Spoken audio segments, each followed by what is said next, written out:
Podcasting from Woodstock, Georgia, welcome to Soul Solutions, a show where we overcome our fears and our limiting beliefs.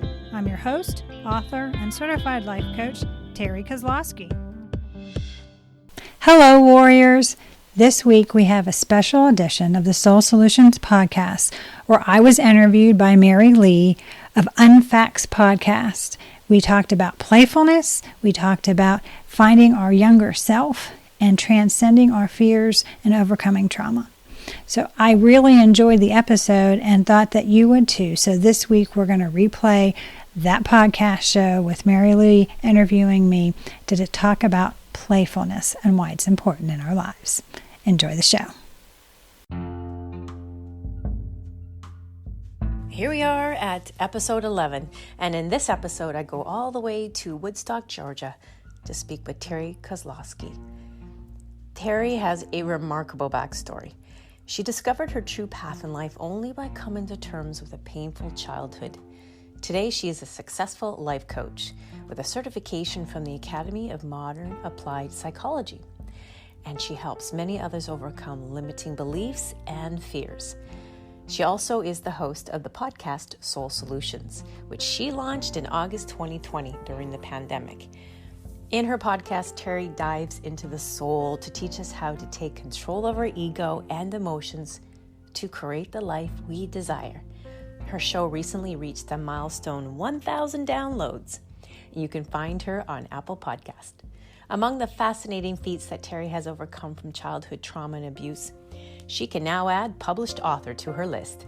Her book, Raven Transcending Fear, it's part memoir, part self-help guide, but it's 100% raw and personal.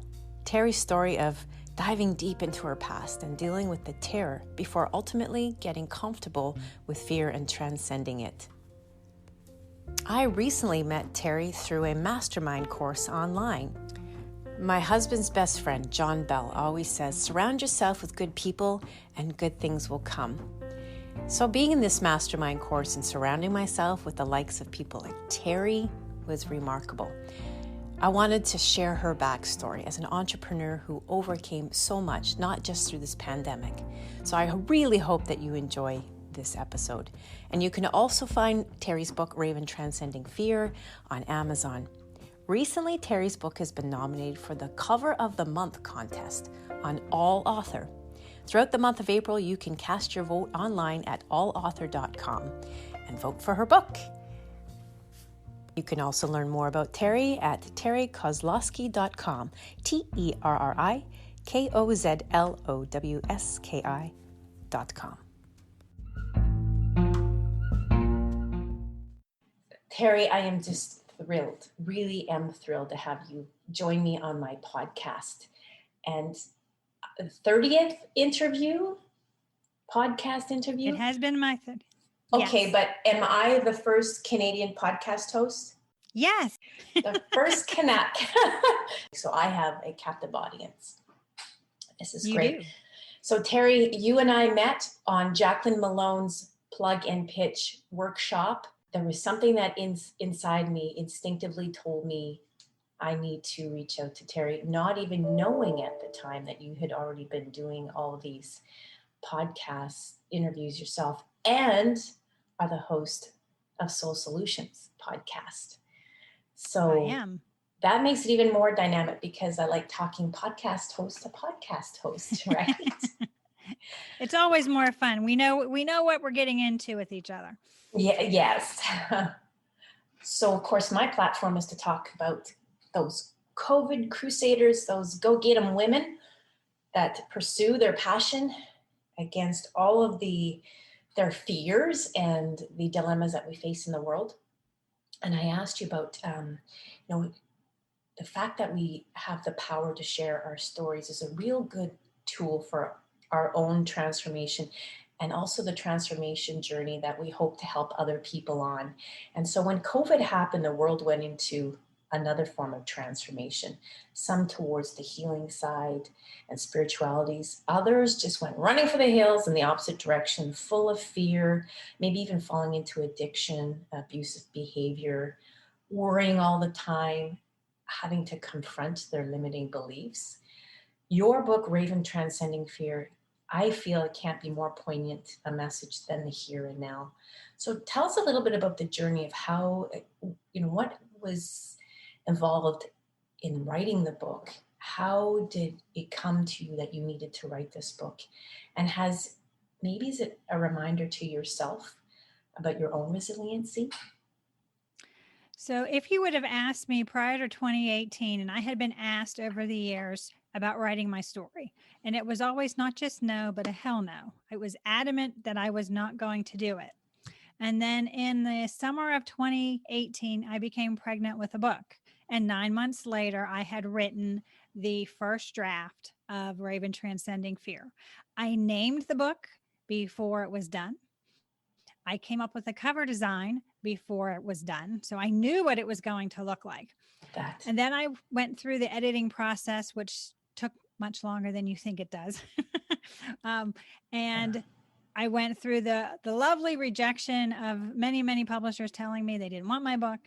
And then in October of 2020, I got a book contract. Beautiful. And my book came out on February 12th, Lunar New Year, which is very significant to me concerning the Native American aspect and lunar cycle. So I was very excited that it debuted on Amazon on February 12th, 2021. So the book is really my story of how I overcame the trauma of child sexual abuse and the physical abandonment and emotional and then mental abandonment of my mother, literally on the streets of Albuquerque, New Mexico, 3,000 miles away from home. Wow. With my little sister. We are 11 months apart to the day, and I was 11 at the time. So Irish twin. Yes. So we were, literally on the streets of Albuquerque, New Mexico. My mother has put our suitcases out on the front stoop and goes in and locks the door.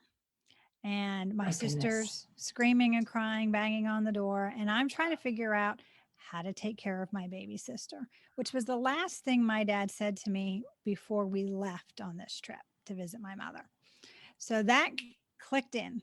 And for me, it was a life-saving thing that occurred because it took the focus off of me, took the focus off of the situation, and had me focusing on how do I help my baby sister. And how I helped her was I got us to a place where we could call my dad and get us home. I get off the airplane and I tell my dad, I need therapy. I'm 11. This is in the early 80s. I shouldn't know what therapy is.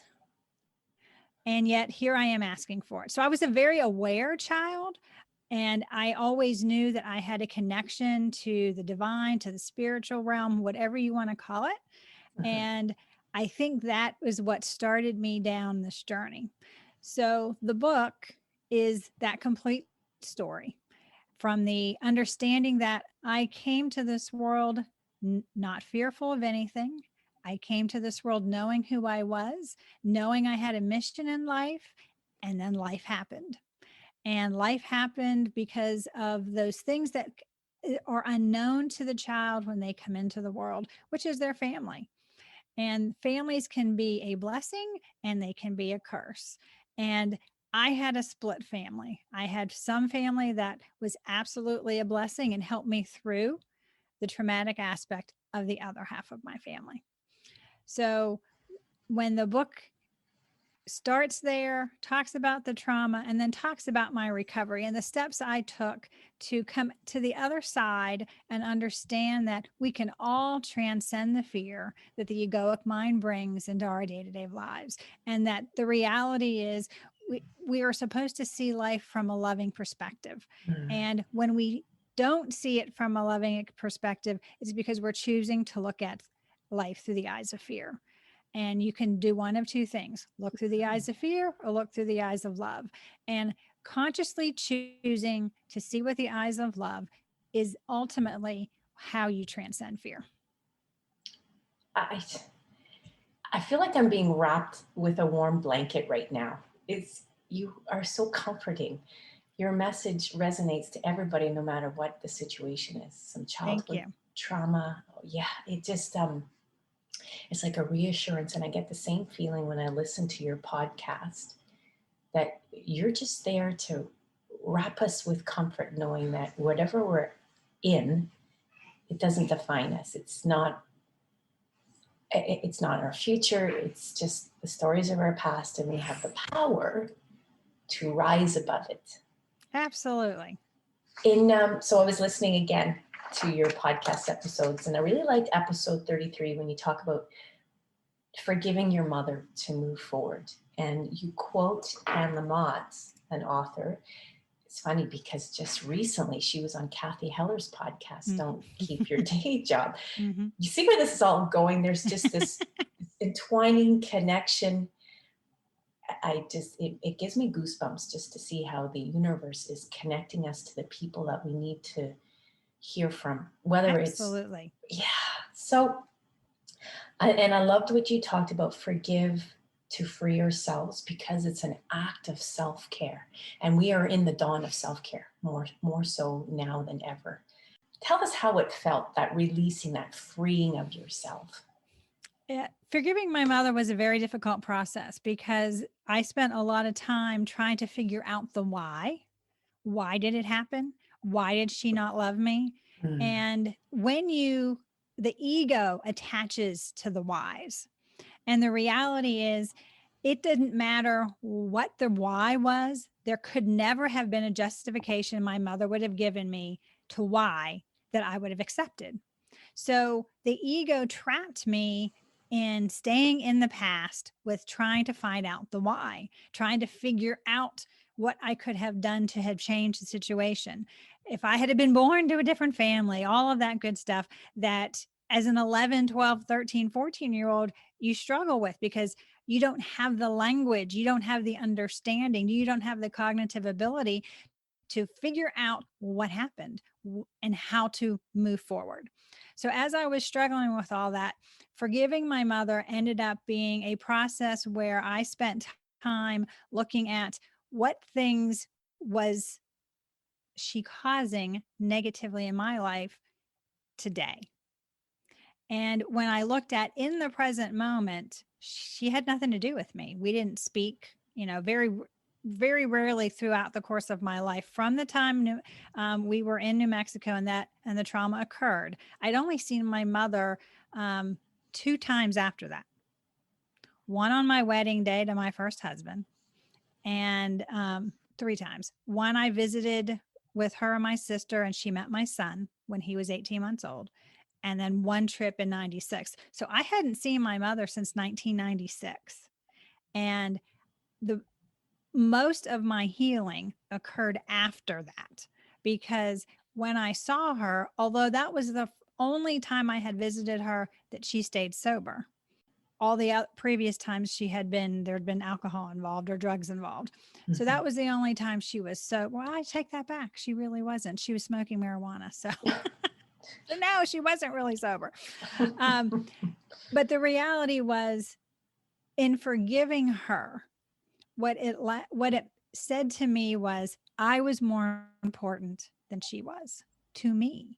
Oh. And that is the crux of what forgiveness is. Yes. When we decide that we are more important than the person who hurt us, than the person who caused our pain. And guess what? We are. It doesn't matter what they did or who they are. We are absolutely more important to us than they are. And although as women, we are taught that we have to put everybody else before us, and that is something that still gets taught. You see little girls, you need to take care of your baby sister. No, she doesn't. No, you don't need to take care of your baby sister when you're only 11 months apart. That's not true. That's not the reality of the situation. Yes, you can comfort your younger sister, your younger sibling, but you are not responsible to take care of them. And when we as grown women look at, okay, what messages have I been given?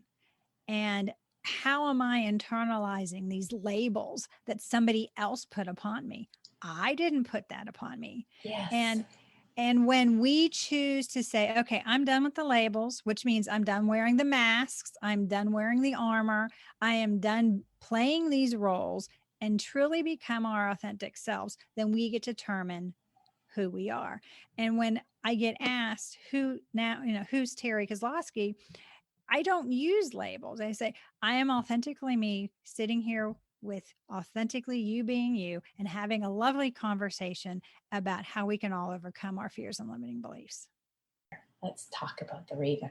So I am Athabascan Indian. Mm-hmm. My mother is from Fort Yukon, Alaska, 8 miles inside the Arctic Circle. Mm. She grew up in sustenance living and, didn't have running water, didn't have electricity. And she didn't have any of that until she was 16 years old, given up for adoption and moved to Seattle, Washington. Okay. And actually Olympia, Washington. And her first night in what she called the white man's world was where she was flipping on the light switch on and off and watching the toilet water go down. Oh, my goodness. So she is Athabascan Indian, Tinglet tribe, Raven clan. And I was always told I was Raven clan. I didn't know what that meant. And she really never taught me what that was. So in high school, I started doing some research. And the amazing thing about ravens is that they are the transfiguration. They are the symbol for transcendence. They are the symbol for being able to transfer you from here into the spiritual realm. And they have a lot of negativity towards them because number one, they're all black. And number two, you see them around death, but they're around death to help the spirit move on to the next level, to transcend this world. So that is where the title came from, was the fact that the raven was a nod to my Native American heritage because I am half Native American. And then, of course, the whole transcendence aspect of the symbolism of the raven being able to take you out of this egoic state that we live in, which is the state of fear, and transcend it and live a life that's spiritual, a life of your authentic self. Incredible. There is an indigenous story concerning how the raven took us out of darkness and brought in the light to our lives. Again, I mentioned earlier, we came to know each other through this community, an online forum that was created through Jackie Malone's Plug and Pitch. All over the world now, entrepreneurs are connecting in ways that we never imagined prior to the pandemic in 2020. But what for you is your biggest takeaway that you've gained for having this community now? Well, because of COVID, is why I started my podcast. So my son had been telling me that I needed to start a podcast. I was going to reach a different audience because he listens to podcasts. He doesn't read blogs, all that kind of stuff. And so it happened that during COVID, I was at home and a podcast challenge came up with Jacqueline Malone, and I took it, and then I took the class, and in August of 2020 my podcast launched. So I'm currently getting ready to record my 36th episode. So it's been moving along quite well, but in coming out and doing this type of endeavor, I've reached a different audience that I don't think I would have reached otherwise. And now when I look at my demographics from my social media, I'm seeing, and even Google, I am seeing that my audience, who I thought would have been women over 40, is actually 60% women under the age of 35. No way. And on top of that, what I would have said that my audience is completely women, 30% of my audience is male. Fascinating. Part of it to me is very sad because that means that men are going through trauma as well and have limiting beliefs and fear that they're dealing with, but they're silent about it. Yes. So there's a sadness to me when I see those numbers. But, for me, I'm putting myself out there on a continual regular basis so that I can help others, and them hearing of my story, that they can understand that they too can overcome. I think you would have an amazing audience as well with those who have PTSD. And we automatically think PTSD means a veteran of the military or the first responders. But PTSD can happen in so many different ways. Childhood trauma. If you put a C on it, it's complex, which normally deals with childhood trauma. And believe it or not, yesterday I got asked to contribute to a foundation that specializes in that. So I've submitted some articles for them to review. So I'm hoping that in the next coming weeks that I will be featured there as well. Congratulations, Terry. Thank you. You're really like home run with your pitches. You are connecting with the ball and just blowing it out of the park. That is what the whole idea was with the pitch class. I'm not a baseball person whatsoever. But it's okay. Neither am I. all those phrases sound really cool, right? They do. To hear it for me that there is a younger community and a male community, because what I hear is that they're saying to themselves, that generation is saying, it's okay. It's okay to come forward. And maybe in doing so, that will inspire others. The Deloitte, a global study, did a study on millennials and the Gen Zs, and that they have come to, or the research has shown that they're a very resilient generation. They're taking control of things and they're moving forward on so many different factors that are important to them, such as their self-care, environmental issues, the financial state of the world.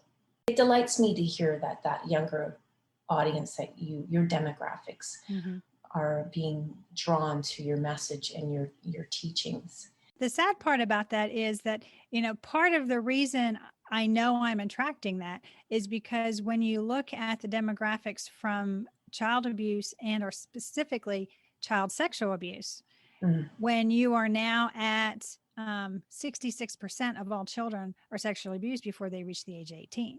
All children, not just females. It's all children now.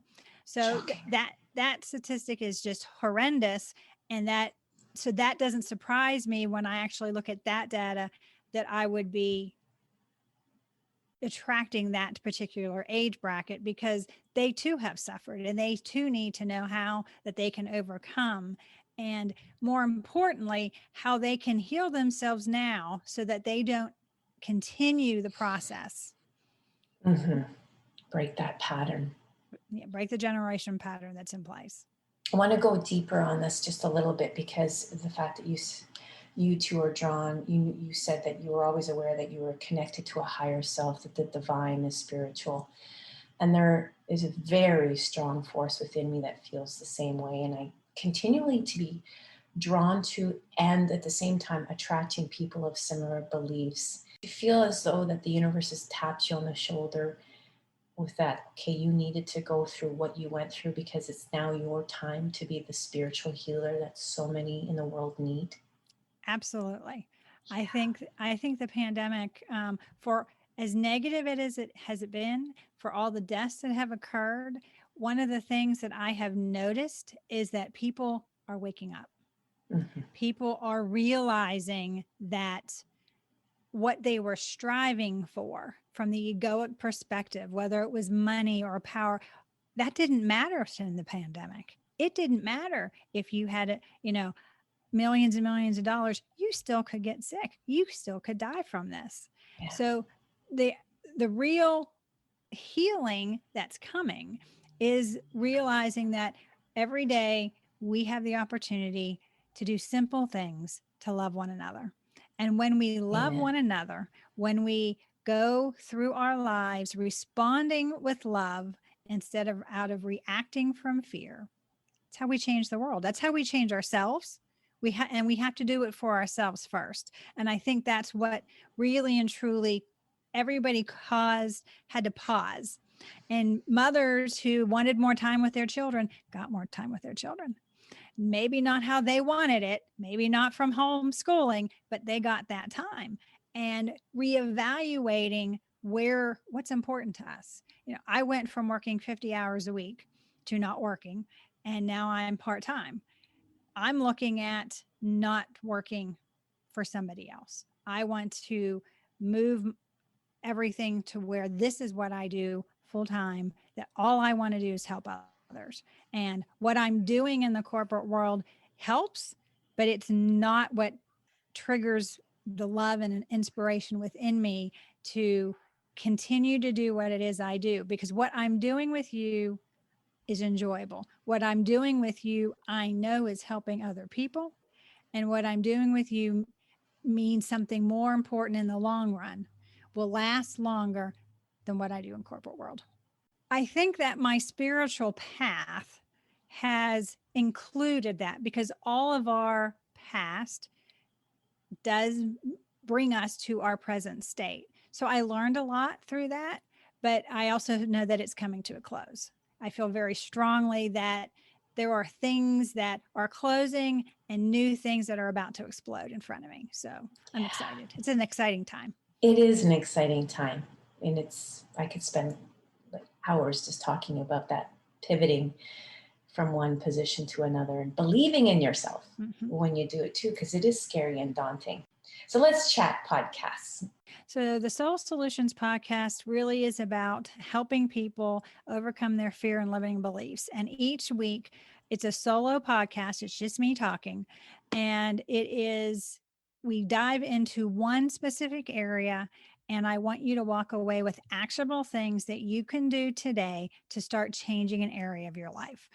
So recently I've talked about being open-minded, challenging yourself to be open-minded and what that would look like and how you can do little things to be more open-minded and not to automatically react and try to defend your position.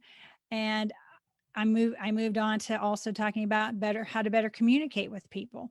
I'm getting ready to record one now about how to be a better friend. And all of this ties together because when we're making those human connections, and all of our interactions are with other human beings. So how to better communicate, how to be more open-minded, how to deal with negativity or hostility or difference of opinions. And in this global time where everybody has an opinion about something everybody is defending their position, my position may not be the best solution to the situation. I need to be open-minded and say, okay, maybe Mary Lee has a better solution. Let me hear what her opinion is on that. And then she has some good ideas. She recognizes I have some good ideas. Let's take our good ideas and put them together and move forward. Get rid of the stuff that we disagree with. It's looking for that middle ground. And in all relationships, we have to look for the middle ground. And that middle ground is something the egoic mind does not look at. The ego looks at extremes. It's either good or bad, right or wrong. There is no, you know what, there's a better way. It doesn't have to be good. It doesn't have to be bad. It can be okay. Let's find an okay solution to the current problem and move forward in that way. And that also builds a better relationship between people so that they can say, okay, we were able to compromise on this. We can work together again, and we can work together again. And those human connections are vital. Our brain requires it. It provides us with oxytocin when we have good relationships. So we are wired to have these relationships in place. And yet we get upset when a friend calls and they want to have coffee with us. Oh, it doesn't fit in my schedule. And the reality is when you get with them and you spend that time with them, you have a great time. You do. So why is it that you automatically think, dang, I don't want to have to do that. I don't want to have to get dressed. Right now, anybody having to get dressed and go out of the house seemed to be a big ordeal. I remember when I started back to work, they said, well, have you been out of the house? And I said, not for 40 days. That was the first time I had been out of the house for 40 days. My husband was doing the grocery shopping because he was actually working. So, he kept me safe, having me stay at home since he was already exposed. So, Okay. So when all is said and done, our human interactions is what allows us to live a complete life, because making those human connections motivate us, inspires us, allows us to serve others. So learning to better communicate, learning how to get along better with others, learning how to see a different perspective, be open-minded, all has to do with our interactions with others and those around us. I found that when we were in the community that we just completed for Plug and Pitch and some of the other online communities and private Facebook groups I've been in, it has satiated that need for interaction, connection. A different form altogether, but I'm still getting that same vibe when I'm in those communities, and I think that that's one of the biggest success stories coming out of this pandemic for sure. I, Also, yeah, I please can share. I can say that the reason you may be feeling that is because of all the Zoom, all the video conversations that people have. Because the reality is, text messaging doesn't do it. Scrolling through your social media doesn't do it. It's about the face to face, eye to eye, being able to see your positive reaction to what I have to say, or me seeing your negative reaction to what I have to say. And me being able then to figure out a way to commune with you that we both end up feeling like we've had a positive interaction. And Zoom has done that. Yes, and as a communicator, we always say when we're preparing our clients for an interview, is that remember the message. Almost 80% of the message is not your words; it's how you deliver it. The Correct. eye contact, the body position, the little idiosyncrasies that tell so much more of a different story. And you're right, when we're sitting here on Zoom, I can still see all those. We can still Exactly. see that language Exactly. come through. Wow, fascinating. How has podcast helped you grow in your life coaching program and in your business? I'm not sure. And what I mean by that is I how I approach things is based on what the universe puts in front of me. Mm. So the universe put in front of me the opportunity to do the podcast. It fit into my life, and moving forward, that I believe that it is something that I'm supposed to do. And is the platform growing? Yes. Is it helping book sales? Yes. So is it helping me connect with other people? Yes. And ultimately for me, that connection to others is what's vital for whatever business it is. I'm less about the business and more about the servicing and the helping of others. Helping others overcome their fear and limiting belief is my mission. And the more I know that I can talk to others, the more I know I can help them. Amen to that. Service before self. I just think that's truly a mantra we should all live by. Indeed. You've shared so much with us. Your podcast, I enjoy listening to it. Those little 15, 20-minute segments of Mm-hmm. some real great sage advice. And you can find you on Apple Podcasts, of course. Yes. So we're going to pivot, move on to a fun part of my podcast I like to do, and I call it flashcards. You know it's coming. I do. I fire a word, you shout something back, simple word back, or you can embellish. Let's just see where the universe takes it. Excellent. First word is authenticity. Who I am. Sweet. Love it. Vulnerability. How I share myself with others. Yes. Openness. Being able to truly connect from a place of love. These are wonderful answers. This is a fun one I like. Childlike spirit. Something I'm learning to do again. Wow, wonderful. I have a story about that one. Please share. So I used to, when I was a teenager, used to paint. Was told by an art teacher I was not a good painter. Put it up for 30 years. My granddaughter, at the age of 3, I gave her finger paints. And now, for up until COVID, every other weekend she would come to my house and we would paint together. So figuring out how to play again was really able to be taught by a child. And that's always the best way to relearn something when it's something your body and your mind has completely forgotten. Oh my gosh, figure out how to play again. I'm going to say it again. I really want our listeners to grab onto this one. Figuring out how to play again. And probably add on Have, to that, give yourself permission to do it. have you read Gretchen Rubin's books, The Happiness Project? It's going to go down on my list. I've heard of it. Yes. So several years ago, I read the book, and instead of doing New Year's resolutions, I do a happiness project. And basically, the idea is every month you focus on something you want more of in your life. So if you want more friends in your life, that means that month you concentrate on being with your friends, finding new friends, whatever it is. One of the things was on my list was learn to play again. So I spent a whole month learning how to play again. Something as simple as I bought a grown-up coloring book and colored pencils. And that following year, my calendar was a color yourself calendar. And every week I got to color a picture.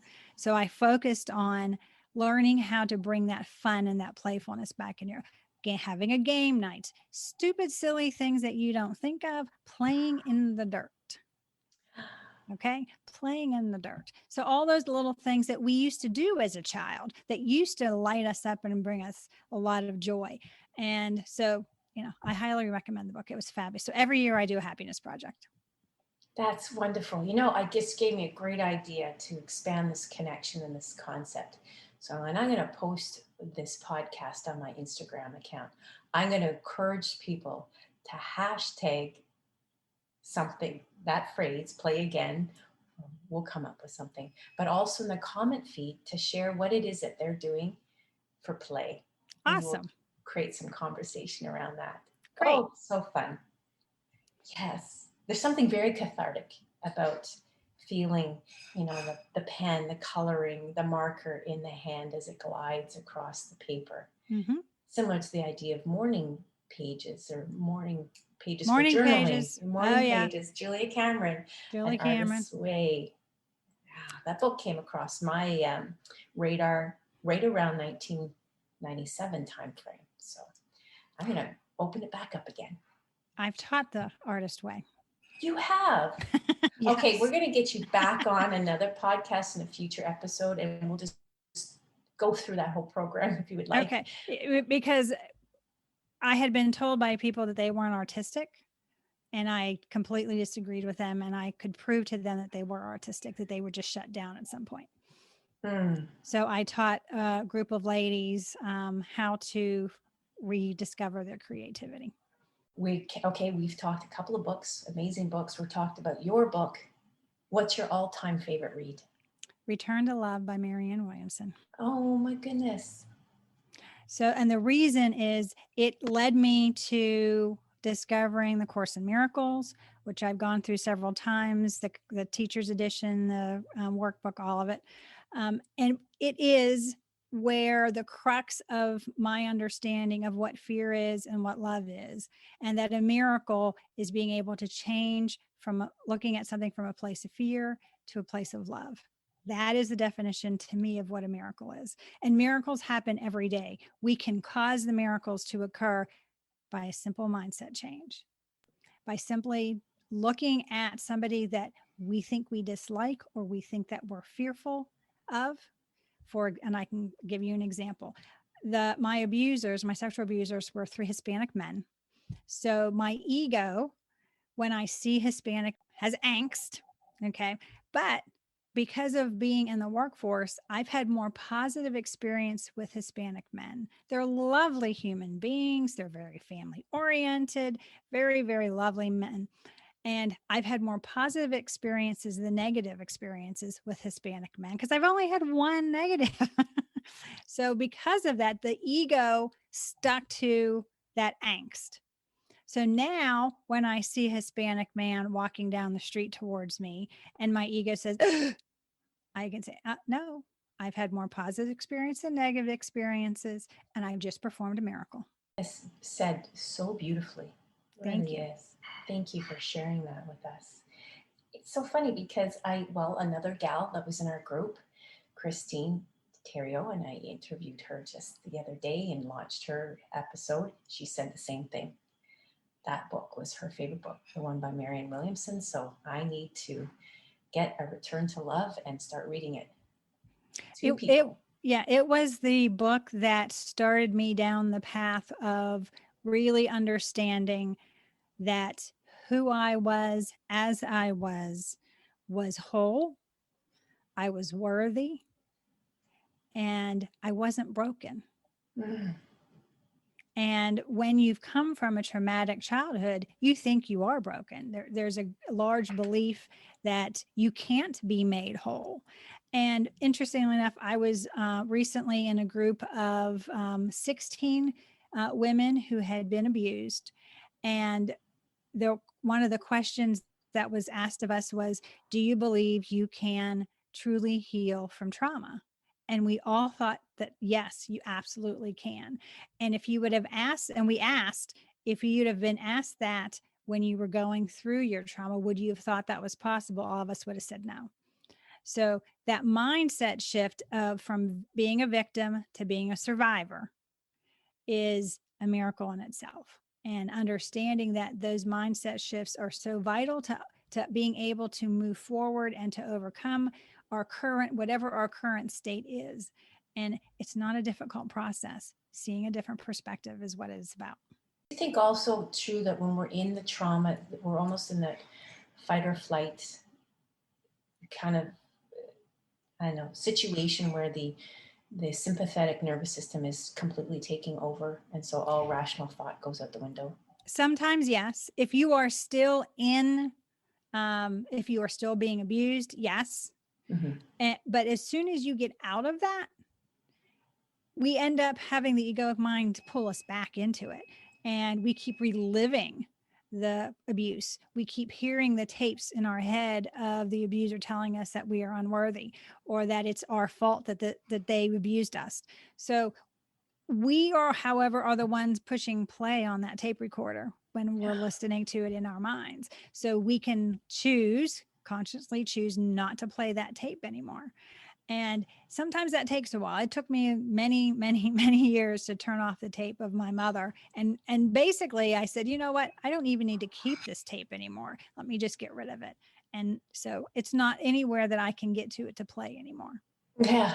I was just going to say, I'd be of the mindset to rip the damn thing out of the cassette, grab onto the tape, shred it, and then just feel the release.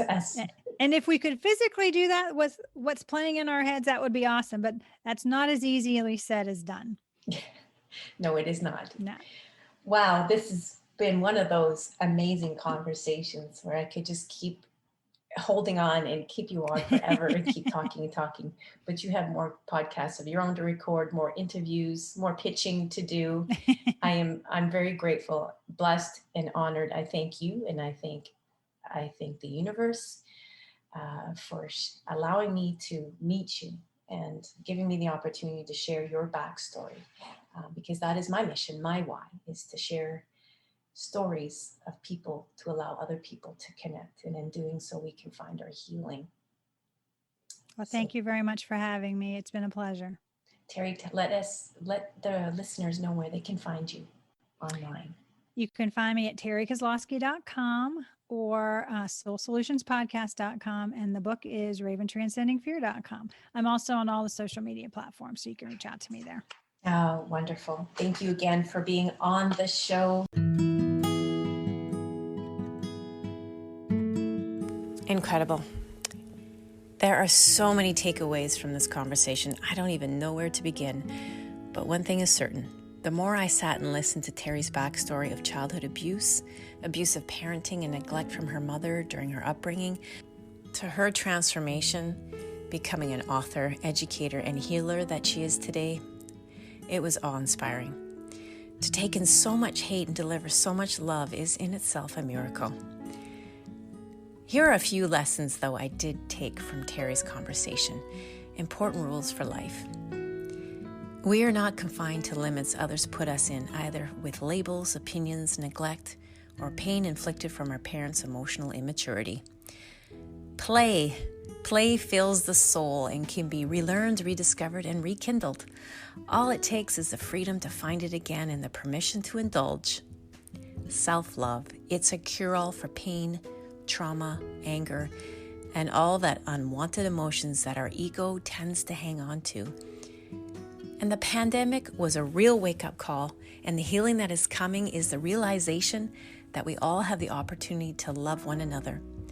When we respond from a place of love, not fear, we can change the world, but it begins with changing ourselves first. And like all episodes in this one, we mention a few books, the first of which is Terry's favorite and played a poignant role in her road to self-love and healing, and that's A Return to Love by Marianne Williamson. The Happiness Project by Gretchen Rubin, and The Artist's Way by Julia Cameron. Check the episode notes for the link to all three books. And then, of course, there's Terry's book, Raven Transcending Fear. Unfacts is a podcast original by MGG Communications, Inc.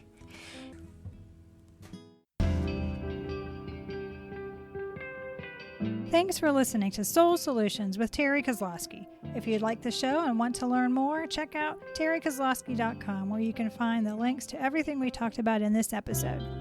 Please subscribe to the show so you'll never miss an episode as we overcome our fears and our limiting beliefs.